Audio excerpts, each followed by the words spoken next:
इसके पूर्व श्लोक में कहा गया कि आपका दर्शन करने से मेरे समस्त पाप कट गए। तो ये तो दर्शन की महिमा है।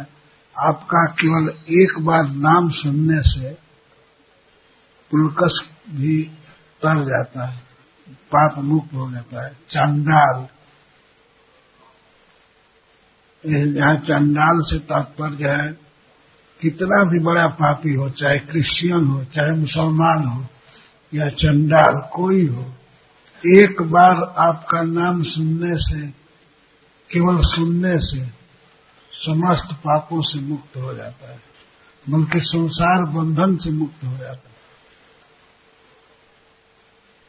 आपके नाम श्रवण की इतनी महिमा है, तो फिर दर्शन के विषय में क्या कहा जाए। अतः हे भगवान,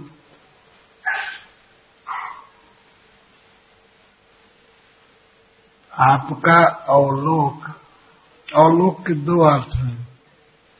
एक तो अपने आंखों से भगवान को देखना, और केवल भगवान के सामने हो जाने से भगवान की आंखों से हम देख लिए जाए, दोनों को अवलोक कहते हैं। हे भगवान, आप कृपा दृष्टि से देख लिए हम पर, या हमने आपको देखा, दोनों अवस्था में परिमृष्ट आशय मला हमारे हृदय के सारे पाप धुल गए, हृदय पवित्र हो गया है। ये चित्रकेतु महाराज का उद्गार है। वे नारद जी के उपदेश का पालन किए और 7 दिन में ही उनको भगवान का दर्शन हुआ, भगवान शंकरषण देव का, जो शेष नाग के रूप में है। उनके 1000 फणों वाले रूप का दर्शन हुआ। वही शंकरषण श्री बलराम जी हैं, श्री नित्यानंद प्रभु।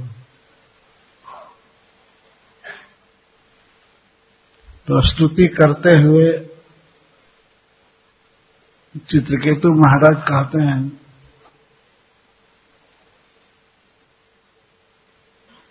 हे भगवान, आपके अवलोक से, दर्शन से हमारा सारा पाप खत्म हो गया। मैं बहुत पापी था, पहले केवल संसार में फंसा था। 1 करोड़ रानियां थी इनकी, और उससे एक बच्चा हुआ था। तो बच्चे के मर जाने के बाद ये कितना विलाप किए, कितना दुखी थे, ये सब लोगों ने सुना है। तो कहते हैं कि हमारे हृदय में बहुत बड़ी गंदगी थी, आशय मला, आशय, हृदय की गंदगी दूर हो गई। यह सब श्री नारद मुनि की कृपा है। उन्होंने हमको उपदेश दिया और मंत्र दिया।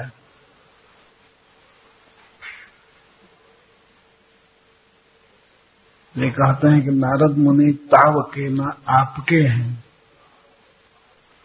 परम वैष्णव हैं, आपके भक्त हैं। ऐसे सूर्य ऋषि देवर्षि नारद के द्वारा जो कहा गया वो कैसे मिथ्या हो सकता है, सदा सत्य होता है। मैं देख लिया कि आपके अवलोक से मेरा सारा पाप कट गया।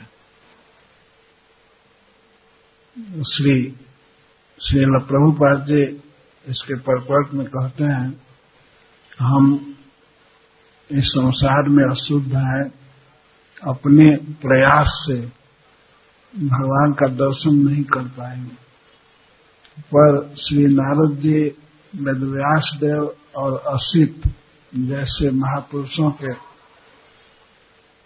आज्ञा का पालन करेंगे उसके अनुसार चलेंगे तो हम भगवान को देख सकते हैं।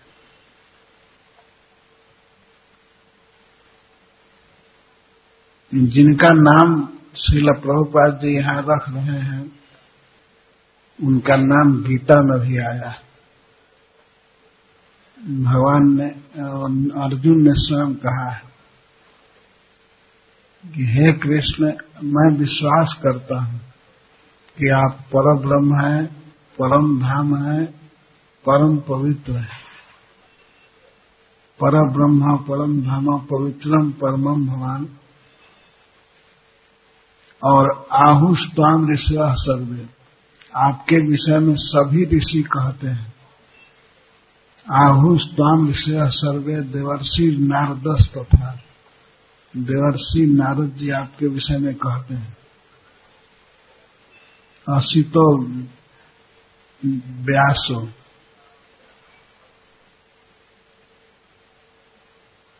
देवल ऋषि कहते हैं, व्यास ऋषि कहते हैं, व्यास देव कहते हैं, और असित इनका नाम है। बहुत उच्च कोटि के महात्मा आपके विषय में सब ऐसा कहते हैं। केवल ऐसी बात नहीं है कि आप स्वयं कहते हैं, आप तो स्वयं कह ही रहे हैं, लेकिन आपके विषय में सभी कहते हैं। व्यासदेव, असित, देवल कहते हैं कि आप परब्रह्म हैं, आप परम धाम हैं। परम धाम का अर्थ है जो सबके आश्रय है और परम पवित्र है।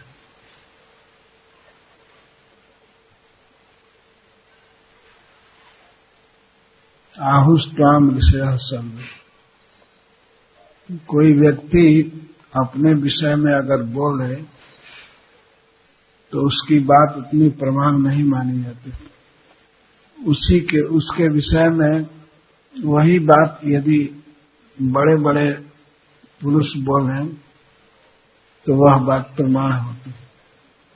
स्वयं भगवान अपने विषय में बोल रहे थे, अपनी विभूतियों का वर्णन कर रहे थे, तो अर्जुन उसको सपोर्ट करते हैं, कहते हैं मैं सब मानता हूं, मैं सब सत्य मानता हूं, क्योंकि आपके विषय में आप स्वयं बोल रहे हैं और इसके साथ सभी मुनि ऐसा कहते हैं, ऋषि कहते हैं। सर्वम एतद् ऋतम मन्ये जन्मम वदसि केशव, नहीं ते भगवान व्यक्ति विदुर देवान दानव। सर्वम एतद् ऋतम मन्ये, मैं सबको बिल्कुल सत्य मान रहा हूं। आप जो भी कहते हैं, आपके प्रभाव को, आपकी महिमा को देवता नहीं जानते हैं, नहीं ते भगवान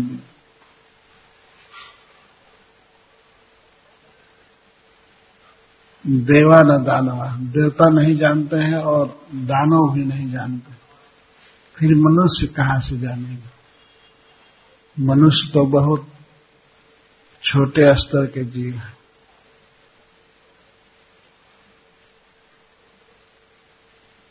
हमारी इंद्रियां माया के प्रभाव से दूषित हैं, अतः इन इंद्रियों से भगवान का नाम नहीं बोला जा सकता, अनुभव नहीं किया जा सकता। जिह्वा में शक्ति नहीं है कि भगवान के नाम का उच्चारण करें, लेकिन जब हम श्रेष्ठ भक्त नारद मुनि जैसे महापुरुष की आज्ञा का पालन करते हैं, उसके अनुसार आचरण करते हैं, तो हमारी इंद्रियां शुद्ध हो जाती हैं। परिमिष्टाशय मलाह, आंख भी शुद्ध हो जाती है और सारी इंद्रियां। शुद्ध इंद्रियों पर भगवान का नाम आता है। अतः श्री कृष्ण नाम आदि न भवेद ग्राह्यम इंद्रिय, सेवनोन्मुखे जिह्वादो स्वयं एवं स्फुरत्यतः। यदि हमारी जीभ पर भगवान का नाम आता है तो ये जिह्वा की शक्ति नहीं है नाम को पकड़ने की, लेकिन नाम स्वयं आता है, स्वयं एवं स्फुरत, स्वयं ही स्फुरित होता है।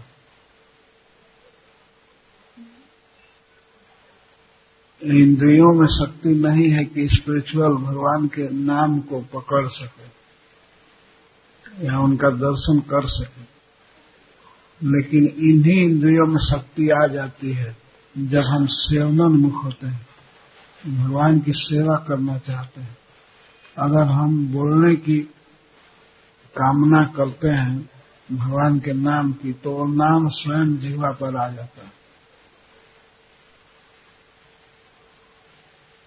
भगवान के रूप को देखने की इच्छा होती है, यही है सेवनोन्मुखता, सेवन की इच्छा। अगर भगवान को हम देखना चाहते हैं, लालसा है, तो उस लालसा से युक्त आंख पर भगवान का रूप स्वयं आता है, भगवान स्वयं प्रकट होते हैं।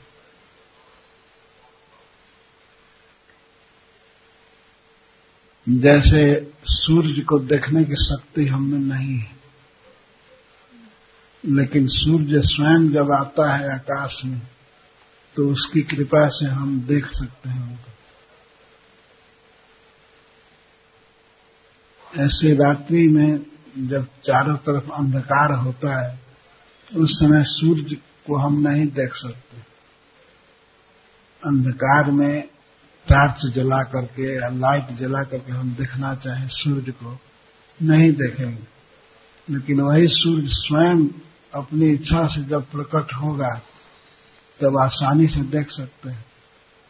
इसी तरह से भगवान हमारी सेवा या अभिलाषा को देखना चाहते हैं। वे जब देखते हैं कि यह व्यक्ति हमारा नाम जपना चाहता है और हमारा दर्शन करना चाहता है, तब वे स्वयं उदित होते हैं इंद्रियों पर। सेवनोन्मुखे जिह्वा दो स्वयं एवं स्फुरत, सेवनोन्मुख इंद्रियों पर वे स्वयं आ जाते हैं। तो इससे सिद्ध होता है कि जो व्यक्ति भगवान का नाम जप रहा है, उसने बहुत पुण्य किया था। बहुत पुण्य करने से पवित्र हो जाती है इंद्रियां, जिह्वा पवित्र हो जाती है, तब भगवान का नाम आता है।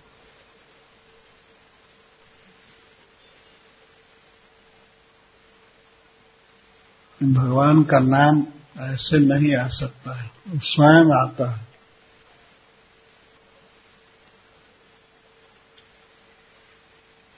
अतः श्री कृष्ण नाम आदि न भवेद ग्राह्यम इंद्रिय।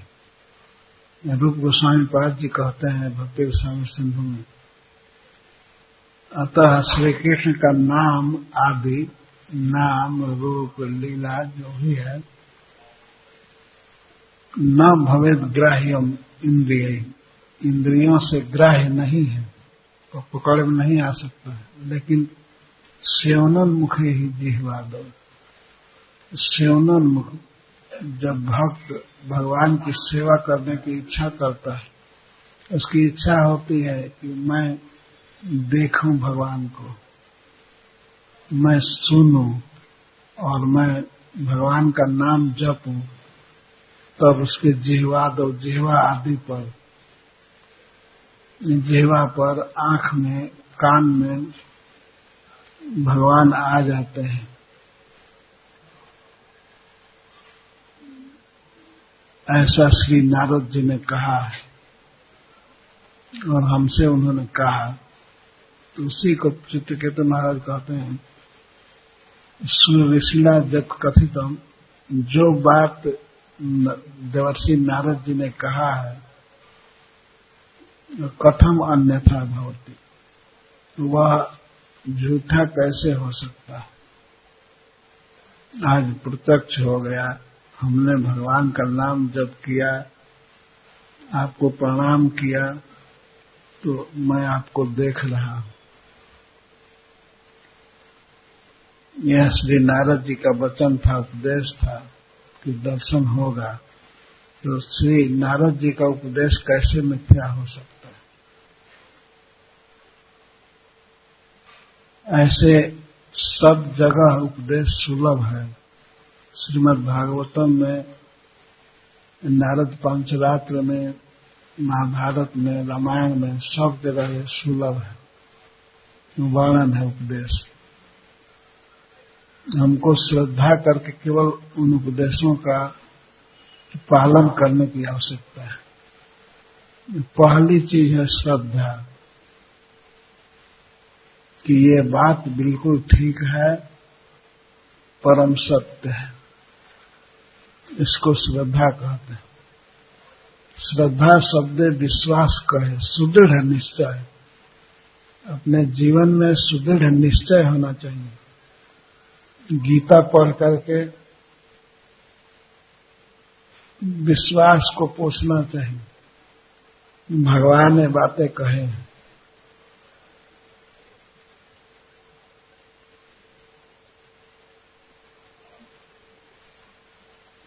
एक भक्त एक दिन कहे थे कि हम सुनते हैं, पढ़ते हैं, लेकिन विश्वास सब समय नहीं रहता है। तो इसका कारण यही है कि दृढ़ विश्वास नहीं है। दृढ़ विश्वास होना चाहिए। दृढ़ का अर्थ होता है जिसको डिगाया नहीं जा सके, जिसको हटाया नहीं जा सके।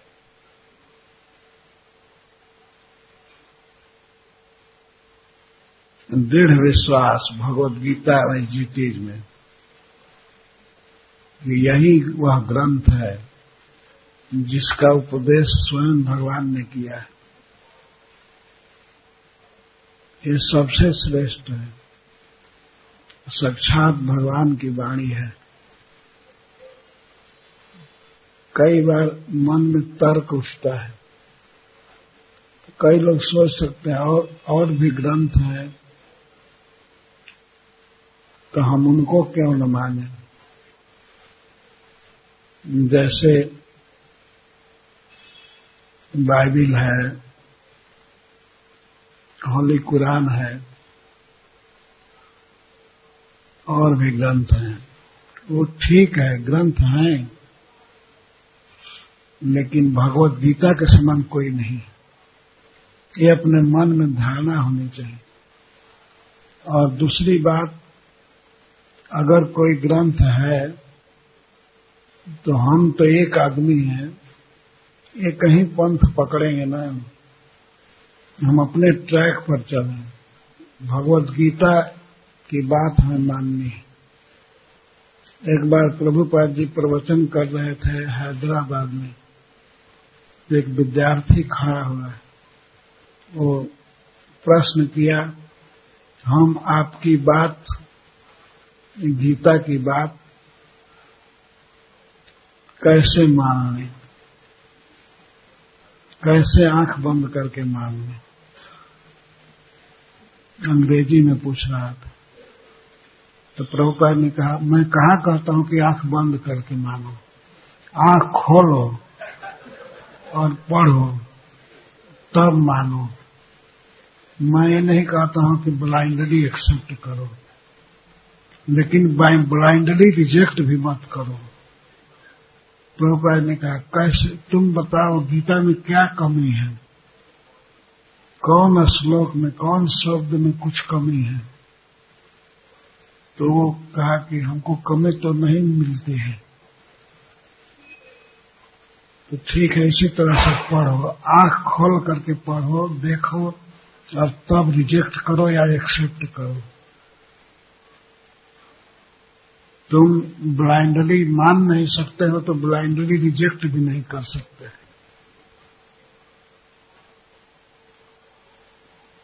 गीता कोई साधारण ग्रंथ नहीं है, ये तो साक्षात भगवान की बात है।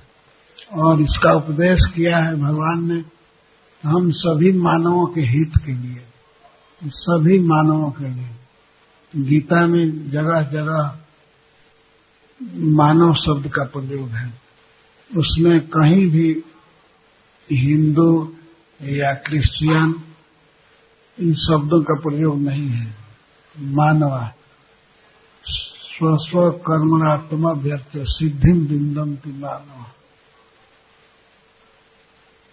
सिद्धिं विन्दति मानवा। ये मानव मात्र के लिए उपदेश है,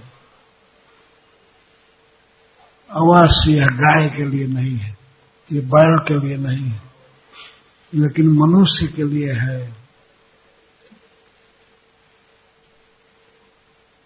और परम सत्य है, दृढ़ विश्वास होना चाहिए।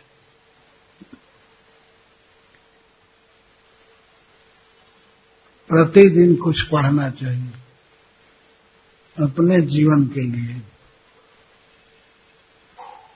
भगवत गीता में भगवान का उपदेश है, कोई न कोई श्लोक हमारे लिए बहुत मददगारक सिद्ध होगा। महात्मा गांधी जी भगवत गीता पढ़ते थे, वे कहते हैं कि जब जब मेरे जीवन में निराशा आती है, चारों तरफ अंधकार छा जाता है, सूझता नहीं क्या करूं, तो उस समय मैं गीता माता की शरण लेता हूं और कोई न कोई श्लोक मुझे प्रकाश दे देता। अपने जीवन में महात्मा गांधी गाइड प्राप्त करते हैं भगवद गीता से। श्रील प्रभुपाद गीता और भागवत के भरोसे विदेश में गए और उन्होंने अद्भुत प्रचार किया। एक बार इंग्लैंड में प्रभुपाद जी कुछ भक्तों के साथ बैठे थे, तो उन लोगों ने पूछा, प्रभुपाद जी बहुत से योगी सन्यासी भारतवर्ष से यहाँ आते हैं, पहले भी आए अब भी आ रहे हैं, तो आपको क्या महसूस हुआ, आप क्यों आए, आपका कोई स्पेशल मिशन है? प्रभुपाद ने कहा, हाँ, तुम्हारे पूर्वज हमारे देश में गए थे, वहां से बहुत धन लूटे। इंग्लैंड में बोल रहे थे प्रभुपाद जी, बहुत से धन चुराए लाए, लेकिन सबसे बड़ा खजाना छोड़ आए, मैं उसी को पहुंचाने आया हूं।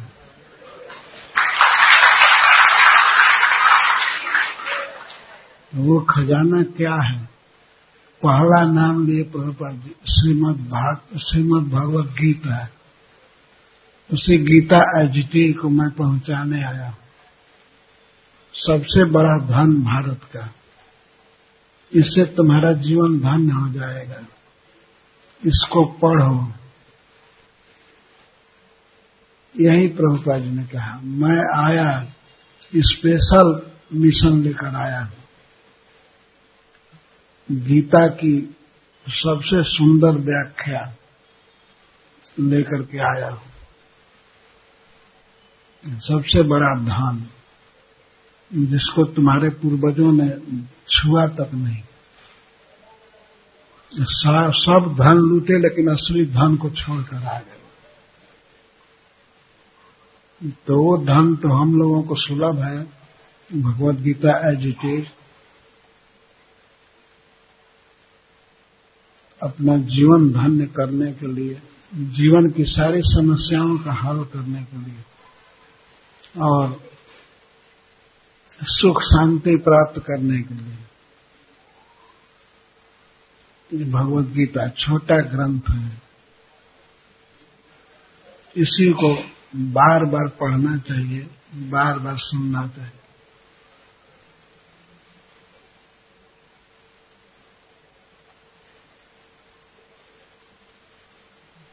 और एक बात मैं और कहूंगा कि कभी भी दूसरे की निंदा नहीं करनी चाहिए।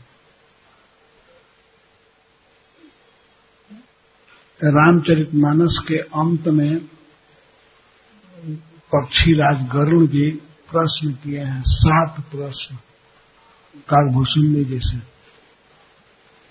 तो उन्होंने पूछा है एक प्रश्न में, सबसे बड़ा पाप क्या है? तो कालभूषुंडी जी कहते हैं, परनिंदा सम अघन खगेशा। परनिंदा के समान कोई पाप नहीं। महाराज परीक्षित दिग्विजय करते हुए कुरुक्षेत्र में पहुंचे थे, तो वहां उन्होंने देखा कि एक शूद्र व्यक्ति हाथ में डंडा लेकर गाय और बैल को मार रहा है, और बैल का 3 पैर कटा हुआ है, एक पैर से चल रहा था किसी तरह। तो महाराज परीक्षित को बहुत दया आई, वे लगे पूछने बैल से, आपको कौन कुरूप किया? आपके पैर को कौन काटा? तो महाराज परीक्षित देख रहे थे कि कलयुग ही शूद्र के रूप में मार रहा था गाय बैल को, पर फिर भी वे पूछे, आपको कौन दुख दिया है? पांडवों के प्रतिनिधि मेरे रहते हुए मेरे राज्य में आपको कौन ऐसा दुख दिया, बताइए। तो बैल कहते हैं, महाराज हमारी समझ में नहीं आता है, इतना वाक्य है ज्यादा, इतना इसके विषय में विचार किया गया है। कुछ लोग कहते हैं कि कर्म कारण है दुख देने, न वयम क्लेश बीजानी, हम क्लेश बीजानी दुख के कारण को नहीं जान पाते। आप स्वयं बुद्धिमान हैं, आप विचार कीजिए कि दुख का कारण क्या है।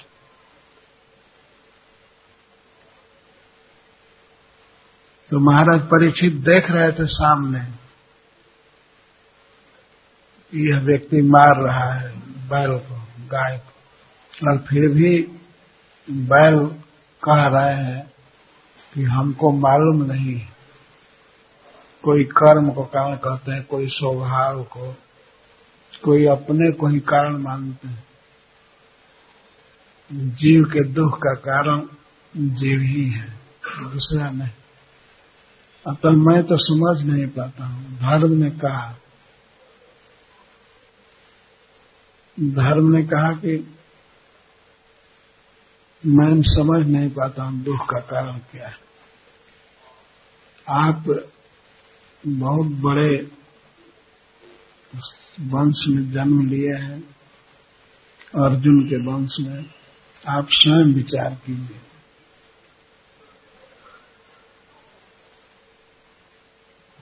जीव के दुख का कारण क्या है, या हमारे दुख का कारण क्या है। तो महाराज परीक्षित तुरंत समझ गए। वे कहे कि धर्मों से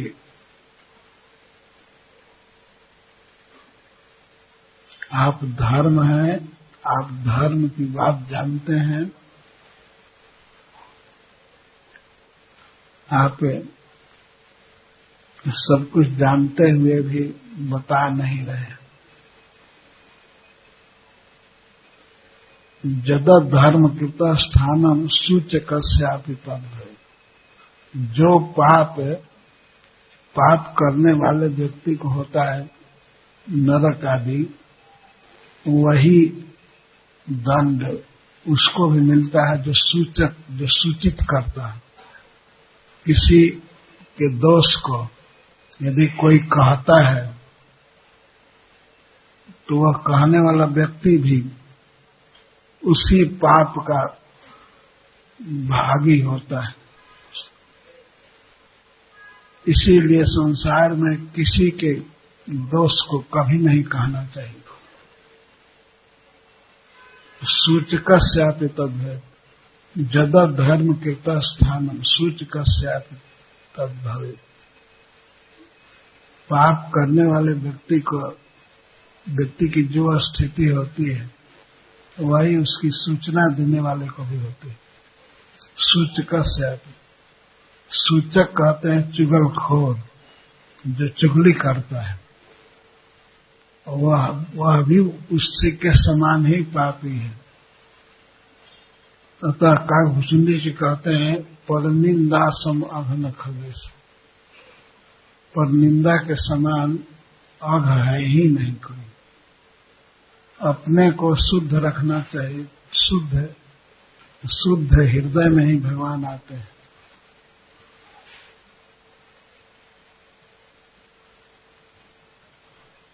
एक बार लॉस एंजलिस में प्रभुपाद जी सवेरे बैठे थे तो एक भक्त ने कह दिया, प्रभुपाद जी यहाँ 3-4 भक्त आज मंगला आरती में नहीं आए थे। तो इसको सुन करके प्रभुपाद जी कहते हैं, फिर भी वे मेरे पास निंदा करने के लिए नहीं आए तुम्हारी, और तुम निंदा कर रहे हो, ठीक नहीं है। वो निंदा करने पहुंचा कि ये मंगला आरती में नहीं आए। तो प्रभुपाद जी पता लगाए क्या कर रहे थे वो लोग, उनसे पूछे तो वो तो बताए हम लोग रात में एयरपोर्ट पर बुक डिस्ट्रीब्यूशन कर रहे हैं। तो प्रभुपाद जी निंदा करने वाले को कहे तुमको उपवास करना चाहिए, तुमने बड़ा पाप किया है। ये लोग तो पुण्य कर्म में थे और तुम निंदा कर रहा था। तो श्रील प्रभुपाद ने बहुत कड़े शब्दों में फटकारा उस भक्त को।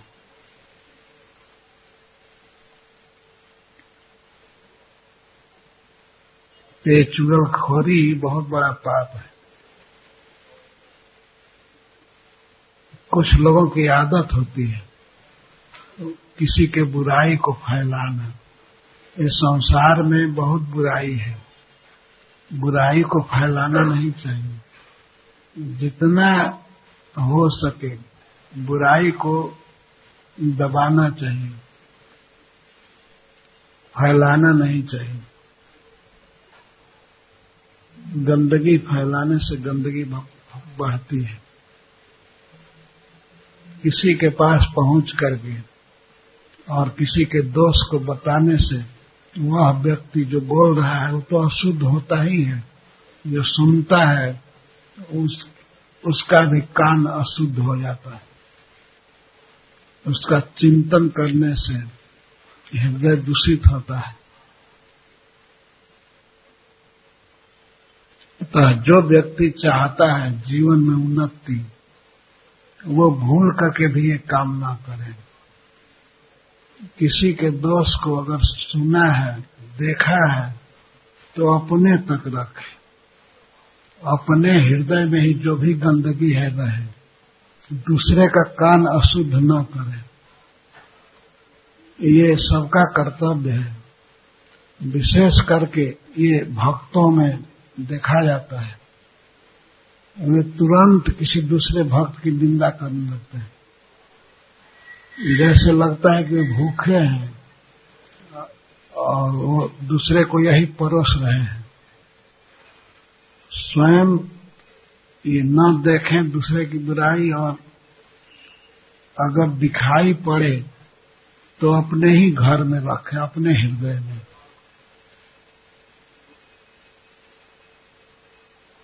भगवान शिव इसके विषय में कहते हैं, वे विष को पी गए, समुद्र से विष निकला, भगवान शिव पी गए, और पीने के बाद फिर भगवान उसकी उल्टी नहीं किए। अगर विष बाहर किए होते तो संसार का अनिष्ट करता, और बोलते भी नहीं थे। किसी के दोष को। तो भगवान शिव से सीखना चाहिए। अगर किसी के दुर्गुण को, दोष को देखने की आदत है तो ठीक है, अपने ही कंठ तक रखे, कभी उगले नहीं, कभी बोले नहीं। जब नहीं बोलेगा तो उस दोष का संचार नहीं होगा। जैसे विष को भगवान शंकर ने पचा लिया कंठ में, ऐसे पचा लेना चाहिए। बोलने की चीज है तो वो है भगवान का नाम, भगवान का गुण है, वही बोलना चाहिए, सुनना चाहिए। गीता का कोई श्लोक सुनाना चाहिए, वर्णन करना चाहिए। मैं पर्सनल कह रहा हूं इस बात को कि हमें इस बात से बहुत दुख हुआ है। एक भक्त आकर के मेरे पास कुछ बोलने लगा, मैं बीमार हूं, ऐसे ही मुझे बहुत बड़ा दुख है। ये भगवान की बात सुनने को नहीं मिलती है, भगवान का दर्शन करने में भी कठिनाई। फिर ऊपर से आकर के हमारे कान में यदि कोई परनिंदा डालता है तो हमारा वध कर रहा है। ये हमें बहुत तकलीफ हुआ है। तो मारने के बराबर है। कभी कोई गीता पढ़ने नहीं आता है, कोई भागवत पढ़ने नहीं आता है, भगवान का नाम जपते हुए बहुत कम लोग सुने जाते हैं।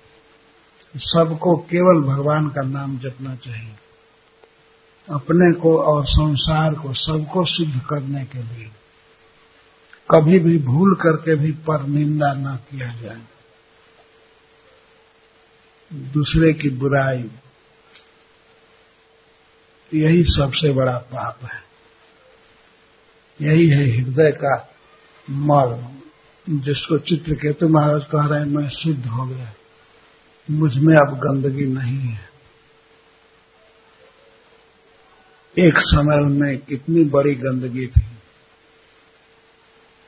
और एक विवाह के बाद दूसरा विवाह, विवाह के बाद और विवाह, इस तरह से 1 करोड़ विवाह किया उन्होंने। और किसके लिए? पुत्र की कामना थी, पुत्र की कामना। लेकिन जितना विवाह किए सब बैरन हो गई, बंध्या हो गई स्त्रियां। तब उस लड़के के मरने पर उनको ज्ञान हुआ, और सभी रानियों ने मिल करके उस बच्चे को जहर दे दिया, तो मर गया। तब नारद जी आए, अंगिरा जी आए, बच्चे को जिला करके नारद जी ने उपदेश कराया, तब उनको ज्ञान हुआ, शुद्ध हुए। और आज कह रहे हैं कि मैं आपके दर्शन से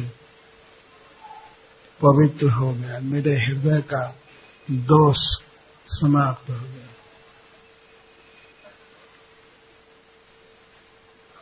क्योंकि मैं नारद मुनि की आज्ञा का पालन किया। नारद जी का उपदेश कभी मिथ्या नहीं हो सकता। तो जो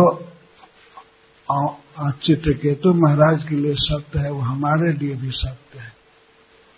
किसी भी स्थिति से हम निकल सकते हैं, कितना भी अशुद्ध हो, हम पवित्र हो सकते हैं, भगवान का दर्शन कर सकते हैं, भगवान हमारे सामने प्रकट हो सकते हैं। और जरूरत एक ही बात की है कि नारद जी जैसे महापुरुष की आज्ञा का पालन करें, हमेशा भगवान के नाम का जप करें। हरे कृष्णा कृष्णा कृष्णा हरे हरे, हरे राम जय श्री प्रभुपाद।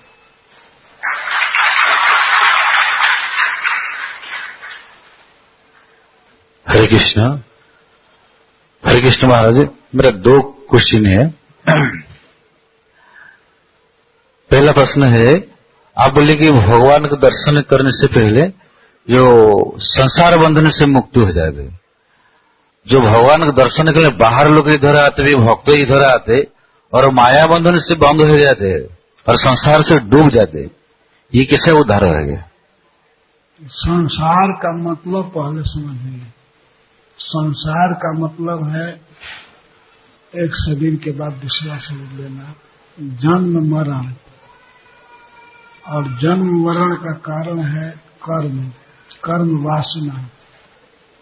हम बहुत कर्म करते हैं, कर्म वासनाओं में पड़े रहते हैं और उस कर्म के अनुसार फल बनता है। इसी के कारण हमें देह ग्रहण किए हैं और इस देह के बाद दूसरा देह मिलेगा ही, इस देह छूट जाएगा। इस तरह बारंबार जन्म होता है, इसको संसार कहते हैं। तो ये भगवान का नाम लेने से हमारी कर्म वासना समाप्त हो जाती है और जन्म मरण की जो प्रक्रिया है वो बंद हो जाती है।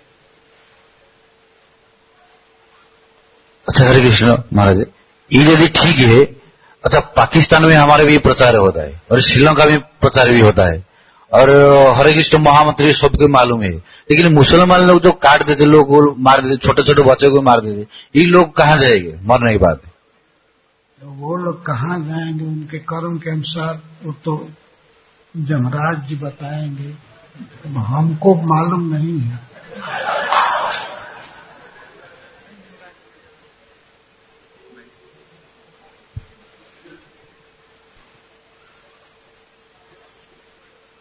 हरे कृष्ण महाराज, दंडवत प्रणाम। महाराज एक प्रश्न था कि आपने बोला कि किसी की गलती ढूंढना सबसे बड़ा पाप होता है, महापाप होता है, लेकिन मतलब हम लोग कभी कभी कोशिश भी करते हैं कि ठीक है मैंने गलती देखी है लेकिन नहीं बोलना है, लेकिन जब भी क्रोध आता है उस पर्सन के प्रति, मतलब उस व्यक्ति के प्रति, या उसने मेरी कुछ गलती को बार बोलना चालू किया तो मेरे अंदर भी फिर वो रुक नहीं पाता है, वो दूसरे की गलती उनकी गलतियां बोलना चालू कर देते, तो उस वक्त कैसे रोके? मतलब दूसरे की गलती देखना ही पाप है, बोलना तो और ज्यादा। तो अपनी दृष्टि को बदलना चाहिए, देखना ही नहीं चाहिए। दृष्टि कैसे बदले महाराज?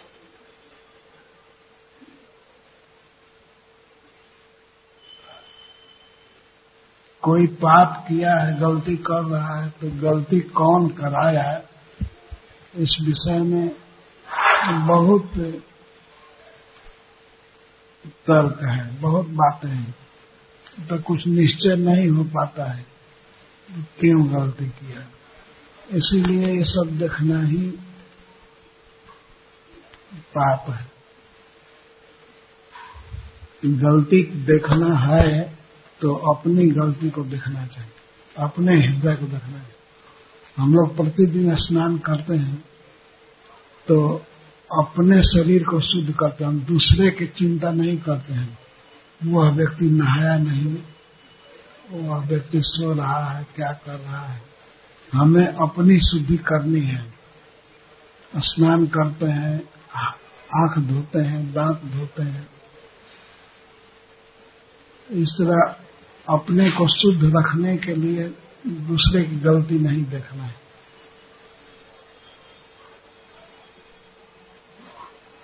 दूसरे की गलती देखना मतलब हम नहाए नहीं और दूसरे को कहे कि ये स्नान नहीं किया, ये नहीं किया, दिन भर यही करे, तो अपनी गंदगी तो ज्यों के त्यों रह जाएगी, बल्कि और बढ़ जाएगी। इसीलिए इस संसार में आए हैं तो अपनी शुद्धि करनी चाहिए। दूसरे के दोषों को देखेंगे तो हमें दोष का चिंतन होगा, और वर्णन करेंगे तो उससे संसार अशुद्ध होगा।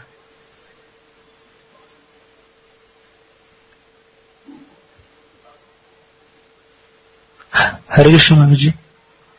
महाराज जी, आपने जो अहम बात बताई कि हमें किसी की निंदा नहीं करनी चाहिए, अगर कोई भक्त सीनियर डिवोटी कोई निंदा करते हैं हमारे सामने, तो उस समय हमें क्या करना चाहिए?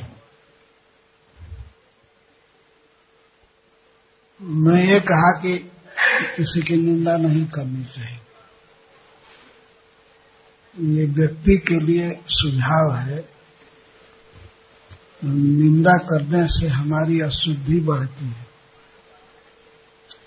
और जगत भी अशुद्ध होता है। यदि कोई व्यक्ति हाथ में मल को छू लिया है तो उसको दूसरे को सुंघाते नहीं चलना चाहिए। देखिए हमारे हाथ में ये लगा है, ये लगा है, तो जिसको सुंघाएगा उसकी तो अशुद्धि होगी ही, और वही वो जो सुंघा रहा है वो कितना बड़ा पाप कर रहा है।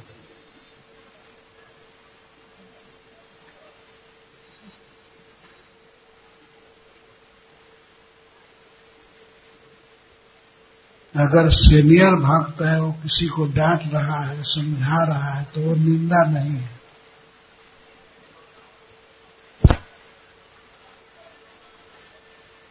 पिता अपने बच्चे को डांटे, बोले माता जी डांटे, तो वो निंदा नहीं है, वो तो सुधार है। लेकिन निंदा जब दूसरे की जाती है, दूसरे के सामने, और कोई स्नेह से या हित की भावना से नहीं, तो वो निंदा है। यदि गुरु अपने शिष्य को डांटता है, कुछ कहता है, तो ये निंदा नहीं है, क्योंकि वह शिष्य के हित के लिए कह रहा है, उसके सुधार के लिए कहता है। कोई सीनियर भक्त जैसे अध्यक्ष है, कुछ अन्य भक्तों को डांटे, कुछ कहे, तो निंदा नहीं। निंदा दूसरी चीज है।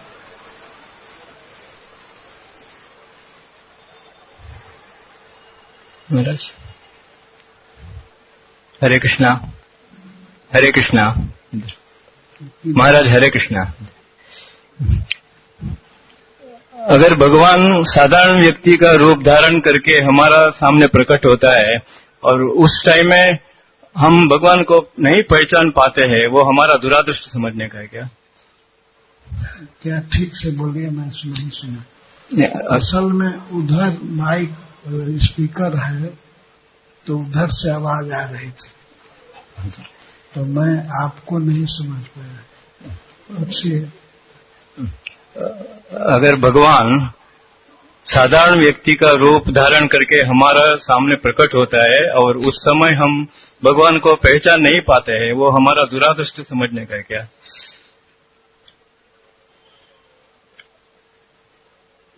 अंतिम वाक्य क्या बोले? हमारा दुरादृष्ट है क्या वो?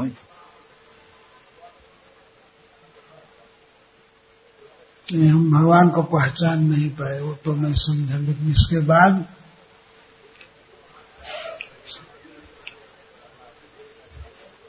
वो हमारा दुरादृष्ट होता है क्या? अगर भगवान साधारण व्यक्ति के रूप से हमारा सामने प्रकट होते हैं और हम उस समय हम भगवान को पहचान नहीं पाते हैं, तो वो हमारा दुरादृष्ट समझने का है क्या? दुरादृष्ट, बैड फॉर्चून, हमारा दुर्दृष्ट।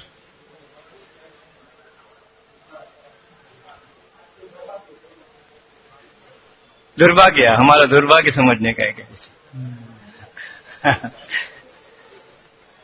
भगवान ऐसा नहीं है कि बांसुरी बजाते हुए प्रकट हो जाए। भगवान तो जगत के रूप में प्रकट है। जितने मनुष्य हैं, जितने जीव हैं, उन सभी के रूप में प्रकट है। वे स्वयं गीता में कहे हैं, योमम पश्यति सर्वत्र सर्वम च मयि पश्यति। जो मुझको सब जगह देखता है और सब में मुझको देखता है, उससे मैं दूर नहीं हूं, उसके आंखों से ओझल नहीं होता हूं और वह मेरे आंखों से ओझल नहीं होता। भगवान को जिस रूप में आए उस रूप में देखने की आवश्यकता है। भगवान ने कहा है, मैं सभी जीवों में हूं और सबसे अधिक मैं मनुष्यों में हूं, क्योंकि मनुष्य अधिक चेतनाशील प्राणी है, उसमें मुझको अधिक देखना चाहिए। सभी जीवों का सम्मान करना है, लेकिन मनुष्यों का उसमें ज्यादा है।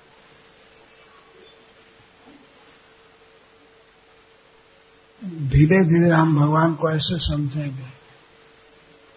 इसीलिए श्रीमद् भागवतम में सृष्टि का वर्णन है। पहले भगवान की कला को समझे। भगवान इस विश्व को बनाए हैं, भगवान सबको भोजन दे रहे हैं, भगवान सबको ज्ञान दे रहे हैं। इस विश्व को बनाने में और इसको चलाने में कितने सामान की जरूरत है, वही बनाए हैं, वही चला रहे हैं, वही संहार करते हैं। बारंबार इस बात को बोला गया है, स एव सृजति स एव अवति अति। तो हम चूंकि भगवान की सृष्टि में रह रहे हैं, तो इस सृष्टि की विशेषता को देख करके भगवान की महिमा समझनी चाहिए।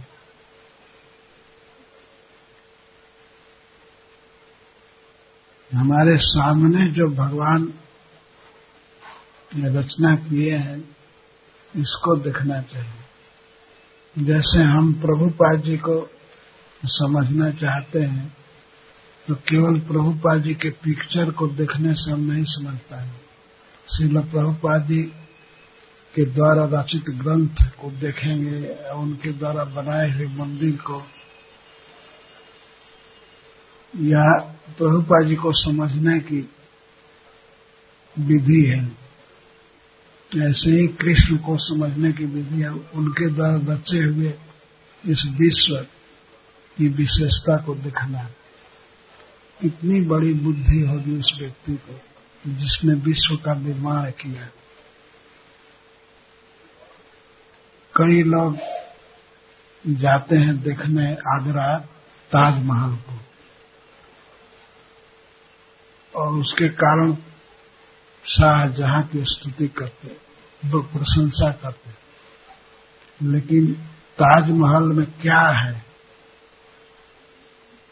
उसके अंदर जाकर देखेंगे, केवल 2 आदमी का कब्र है।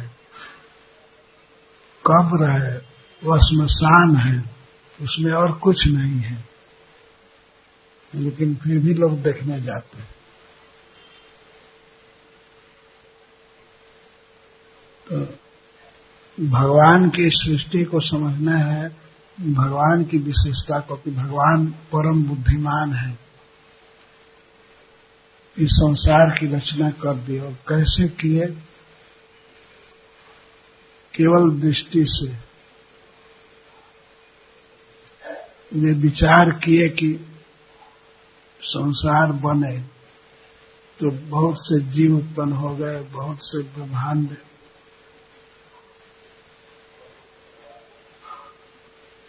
अलग अलग कर्मों के अनुसार।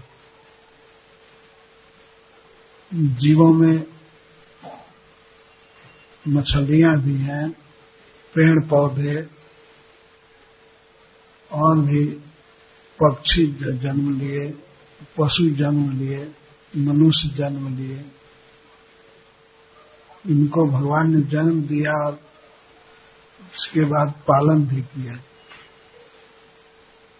यही भगवान की दया है, उनका ज्ञान है, उनकी बुद्धि है।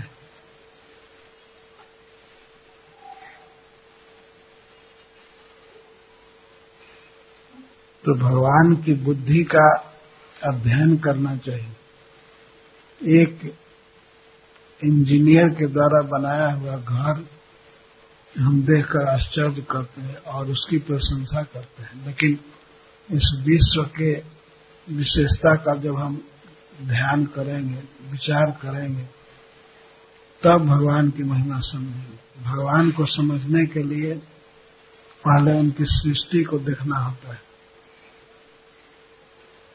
हम यह आग्रह नहीं कर सकते कि भगवान हमारे सामने प्रकट हों और बांसुरी बजाते हुए राधा रानी के साथ प्रकट हों।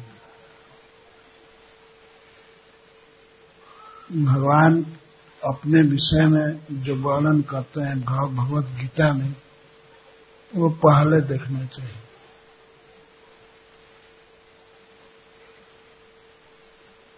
भगवान कहते हैं कि मैं सूर्य में प्रकाश हूं, मैं जल में तेष्ट हूं और मनुष्य में मैं पौरुष हूं, उसकी काबिलियत।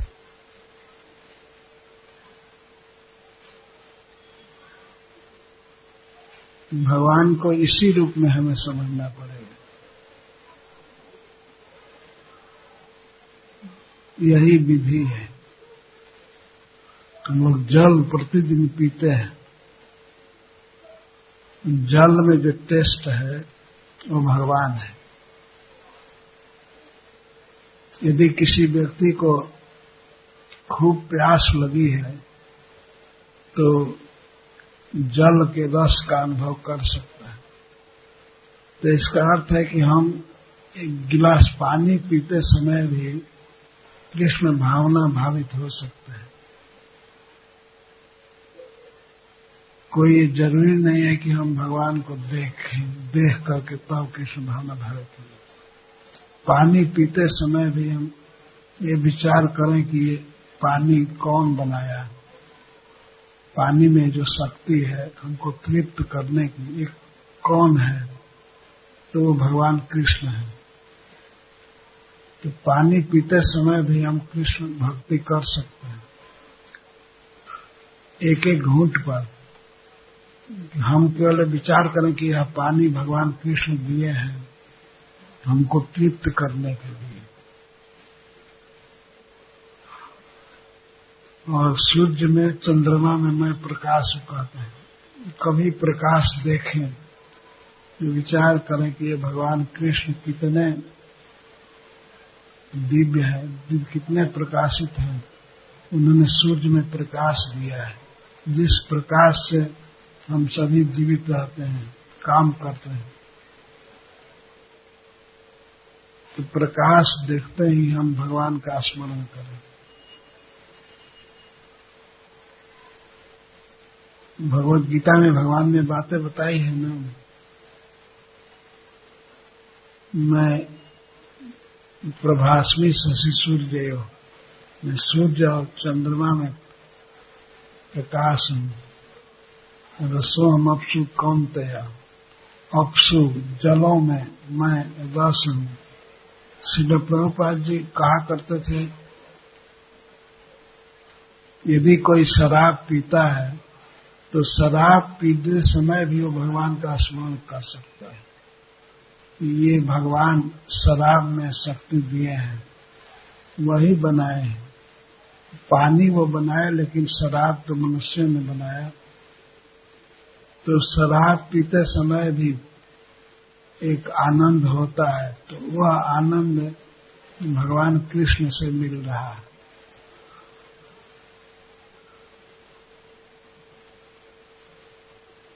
वो अपने एक लेक्चर में कहते हैं, शराबी को भी ये सोचना चाहिए कि शराब में जो विशेषता है, रस है, वह भगवान का दिया हुआ है। इसका अर्थ है नहीं कि उसे शराब पीना चाहिए, उसे जल पीना चाहिए, सड़ा हुआ पानी नहीं पीना चाहिए। शराब का अर्थ होता है सड़ा हुआ आग, आग माने पानी। ये सड़ा हुआ पानी बोतलों में बेचा जाता है और उसी को दुर्बुद्धि लोग पीते रहते हैं।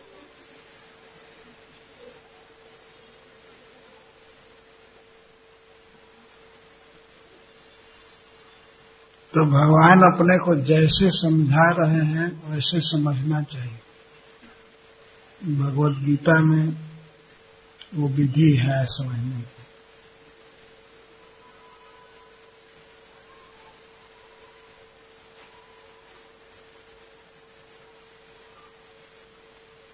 तो हम भगवत गीता पढ़ते हैं तो भगवत गीता के अनुसार भगवान को समझें, तब हम दुर्भाग्यपूर्ण नहीं है। नहीं तो हम संसार में जिएंगे, भगवान की सृष्टि को देखेंगे और फिर भी सृष्टि की विशेषता को देख करके भगवान का स्मरण नहीं कर पाए तो ये दुर्भाग्य है।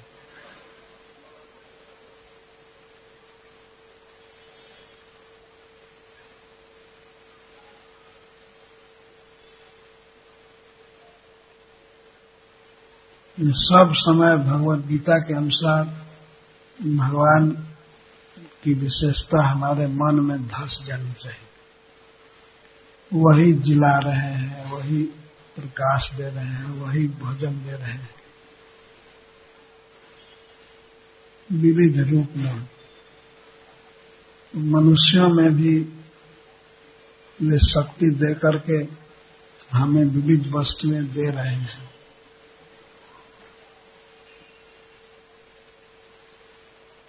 जितना भी आविष्कार है, जितनी भी वस्तुएं बन रही हैं, वो किसी कलाकार द्वारा या वैज्ञानिक द्वारा उस वैज्ञानिक में बुद्धि देना, इंजीनियर में बुद्धि देना, ये सब भगवान का काम है। बुद्धिर्बुद्धिमतामस्मि, मैं बुद्धिमानों की बुद्धि हूँ।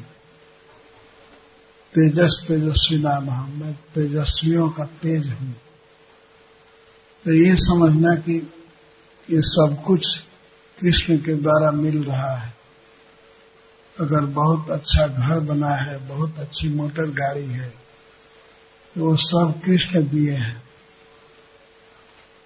मोटर गाड़ी बनाने वाले, कंप्यूटर बनाने वाले में बुद्धि है, बैगन बनाने वाले में बुद्धि है। भगवान बुद्धि देते हैं। किसी के द्वारा बहुत सुंदर गीत गाया जा रहा है तो गान सब भगवान कृष्ण से आता है। वही कंठ दिए हैं, वही गान विद्या दिए हैं। जब हम इस तरह कृष्ण के अतिरिक्त अन्य को नहीं देखते हैं, केवल कृष्ण को देखते हैं, तो यही है सच्चा दर्शन। इस तरह से हम देखते देखते परिपक्व हो जाते हैं, तब भगवान को आसानी से देख सकते हैं, उनके श्याम सुंदर रूप को। लेकिन इस रूप को देखने के लिए भगवत गीता के अनुसार देखना चाहिए। सभी वस्तुओं में, सभी जगह, सब में भगवान को देखें। हम इस दुनिया में रह रहे हैं तो दुनिया कैसे चल रही है, कौन बनाया है, कौन सब चला रहा है, कौन मैनेजर है, किसकी बुद्धि है, इसको देखना होगा ना। और सब भगवान कृष्ण की है, भगवत गीता में बताए हैं।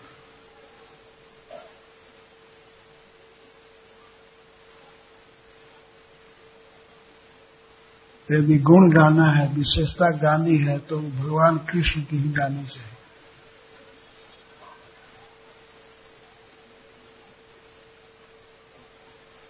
सब समय वही कीर्तनीय है, प्रशंसनीय है। उन्हीं के बारे में बोलना है, उन्हीं के बारे में सुनना है, उन्हीं के बारे में मनन करना है। मन में, बुद्धि में, वाणी में वही रहे। हरे कृष्णा कृष्णा कृष्णा हरे हरे राम।